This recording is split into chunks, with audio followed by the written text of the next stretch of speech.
Prepositions बघणार आहोत। Preposition म्हणजे काय तर एखाद्या नाउनचं किंवा एखाद्या ऑब्जेक्टचं लोकेशन किंवा त्याची स्थिती एखाद्या दुसऱ्या ऑब्जेक्टच्या रेफरन्समध्ये दर्शवायचं काम करत असतात प्रिपोजिशन। जसं की I am in the classroom, आता माझं लोकेशन दर्शवलं, I am in the classroom, माझं आणि त्या क्लासरूमचं रिलेशन दर्शवायचं काम हे प्रिपोजिशन्स करत असतात। मग आता अशी काही प्रिपोजिशन्स आहेत की ज्याच्यामध्ये आपण कन्फ्यूज होतो, ती कोणती प्रिपोजिशन्स आहेत? पहिली पेअर आपण घेतोय समजून, ती म्हणजे इन आणि इनटू।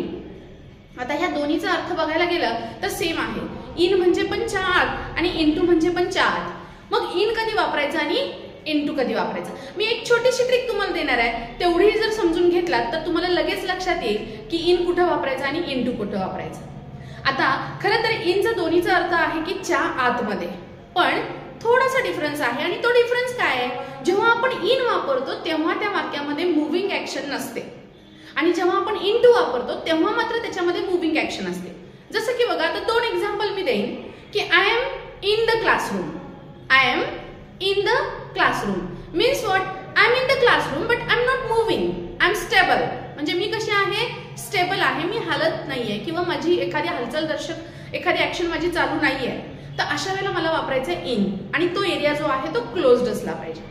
मग इनटू कधी वापरायचं तर त्या एरियामध्येच पण थोडीशी मूव्हिंग ऍक्शन त्याच्यामध्ये असलं पाहिजे, जसं की I am dancing into the classroom. आता डान्सिंग म्हटलं की माझी हालचाल असणार आहे, सो हालचाल असेल आणि त्याच एरियामध्ये म्हणजे क्लोज्ड एरियामध्ये जर मी असेल तर त्यावेळेला आपल्याला वापरायचं आहे इनटू। जसं की बघा, आता आपण एखादं रिव्हरचं एक्झाम्पल घेऊया, सपोज मी फक्त उभारले त्याच्यामध्ये, मी काही हालचाल करत नाही, तर त्यावेळेला आपण काय म्हणणार, I am in the river. पण त्याच नदीमध्ये जर मी पोहत असेल तर काय म्हणाल तुम्ही, सांगा बरं आता काय वापरू शकता तुम्ही? Swim into, yes, I am swimming into the river, म्हणजेच काय, तिथं मूव्हिंग ऍक्शन आहे, म्हणजे स्विमिंग करतोय आपण, आपली हालचाल होतीये आणि म्हणून अशा वेळेला आपल्याला काय वापरायचंय, इनटू वापरायचंय। आणि जर आपण स्टेबल असेल तर आपल्याला वापरायचंय इन।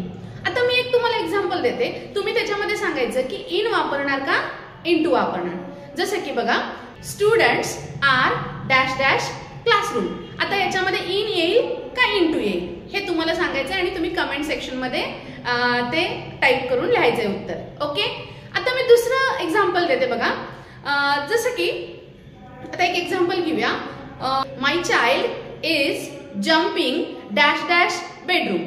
आता या ठिकाणी इन येणार का इनटू येणार हेही उत्तर तुम्हाला कमेंट सेक्शन मध्ये लिहायचं आहे।